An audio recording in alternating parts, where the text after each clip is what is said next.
Nazi دور حکومت کے سربراہ ایڈولف ہٹلر کے نام سے کون واقف نہیں، اور تاریخ اس کے متنازع کارناموں سے بڑی پڑی ہے۔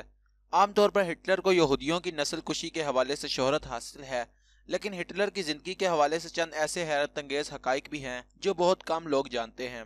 دوستو، شروع کرنے سے پہلے میں آپ کو بتانا چاہتا ہوں کہ آپ نے اگر ابھی تک میرا یوٹیوب چینل سبسکرائب نہیں کیا تو اسے سبسکرائب کر لیں اور ساتھ بیل کے آئیکن پر ضرور کلک کریں تاکہ آپ کو نوٹیفیکیشنز مل جائیں، اور اس ویڈیو کو ضرور لائک کریں۔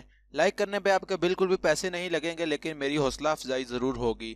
آپ دیکھ رہے ہیں سرپرائزنگ فیکٹس اردو، تو چلیں شروع کرتے ہیں۔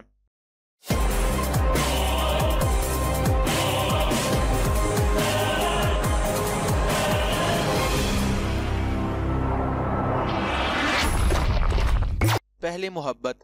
یہودیوں سے نفرت کرنے کے حوالے سے مشہور ایڈولف ہٹلر کو پہلی محبت ہی ایک یہودی لڑکی سے ہوئی۔ اس محبت کا آغاز اس وقت ہوا جب ہٹلر کی عمر 16 سال تھی اور اس نے لینز کے ایک سکول میں داخلہ لیا تھا۔ اسی سکول میں ہٹلر کی ملاقات سٹیفنی نامی لڑکی سے ہوئی اور وہ اس کی گہری محبت میں گرفتار ہو گیا۔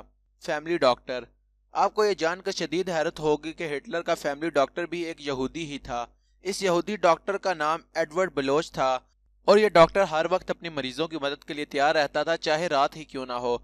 1903 میں اس ڈاکٹر کا زیادہ تر تعلق آسٹریا کے علاقے لینز کے کم حیثیت طبقے کے مریضوں سے ہوتا تھا۔ ماں کی تصویر۔ ہٹلر کی والدہ نے اپنے بچوں کے لیے اپنی پوری زندگی وقف کر دی تھی، اور اسی وجہ سے ہٹلر کو اپنی ماں سے محبت اور عقیدت بھی تھی۔ ماں کے انتقال کا ملال ہمیشہ ہٹلر کے دل میں رہا۔ ہٹلر کی ماں سے محبت کا اندازہ اسی بات سے بخوبی لگایا جا سکتا ہے کہ وہ ہمیشہ اپنی ماں کی تصویر ضرور اپنے ساتھ رکھتا تھا۔ سبزی خور۔ ہٹلر نے اپنی غذا میں صرف سبزیاں شامل کر رکھی تھی، اور وہ اس پر سختی سے عمل بھی کرتا تھا۔ ہٹلر کو گوشت سے نفرت تھی اور کسی بھی جانور کے ذبح کیے جانے کے خلاف تھا۔ ایک عظیم مصور۔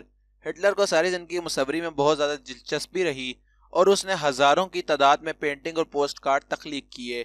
یہ پینٹنگ اور کارڈ 1908 میں اس نے اس وقت فروخت کر کے رقم بھی حاصل کی جب وہ ویانا میں رہائش پذیر تھا۔ متعدد پینٹنگ جنگ عظیم دوم کے بعد دریافت بھی کی گئی، اور ان کی نیلامی انتہائی اعلیٰ قیمتوں پر ہوئی۔ ڈزنی کا شدائی۔ ہٹلر کے ایک انتہائی قریبی دوست آرنسٹ کا کہنا ہے کہ ہٹلر سیٹی بجانے میں ماہر تھا، اور وہ اکثر Disney film the big bad wolf کے گیت who's afraid of the big bad wolf کو سیٹی کی آواز میں گنگنایا کرتا تھا۔ دلچسپ بات یہ ہے کہ ایڈولف ہٹلر کا نام پرانے جرمن وولف ایڈل وولف سے لیا گیا تھا۔ حراستی کیمپ۔ ہٹلر نے کبھی بھی کسی حراستی کیمپ کا ایک بھی دورہ نہیں کیا، اور نہ کبھی اس نے آزادانہ یا کھلے الفاظ میں یہودیوں کو ملک بدر کرنے کے حوالے سے کسی منصوبہ بندی یا سوچ کا ذکر کیا، اور آج تک اس کا حکم نامہ یا تحریر کسی حراستی کیمپ کے حوالے سے نہیں پائے گی، اور اس نے خود کو ہمیشہ حراستی کیمپوں سے الگ ہی رکھا۔ تمباکو نوشی کے خلاف پہلی مہم۔ ہٹلر نے ایک مضبوط انسداد تمباکو نوشی کی مہم کا آغاز اس وقت کیا جب جرمن ڈاکٹروں نے پھیپھڑوں کے کینسر اور تمباکو نوشی کے درمیان ایک گہرے تعلق کا انکشاف کیا۔ یہ تمباکو نوشی کے خلاف دنیا کی سب سے پہلی مہم تھی، جس کا آغاز 1930 میں ہوا۔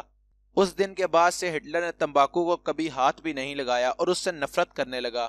امن کے نوبل انعام کے لیے نامزدگی۔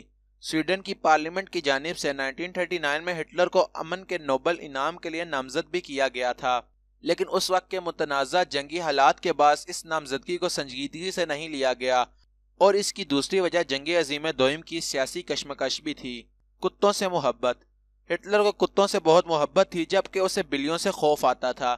اسے بچپن سے ہی بلیوں سے خوف آتا تھا، جبکہ اسی دور سے اسے کتوں سے بہت زیادہ محبت تھی۔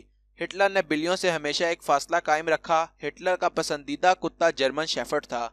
تو دوستوں، میں امید کرتا ہوں کہ آپ کو آج کی یہ ویڈیو پسند آئی ہوگی۔ اگر آپ اس طرح کی مزید ویڈیوز دیکھنا چاہتے ہیں تو آپ اس ویڈیو کو ضرور لائک کریں اور ہمارے چینل کو ضرور سبسکرائب کریں۔ Thanks for watching.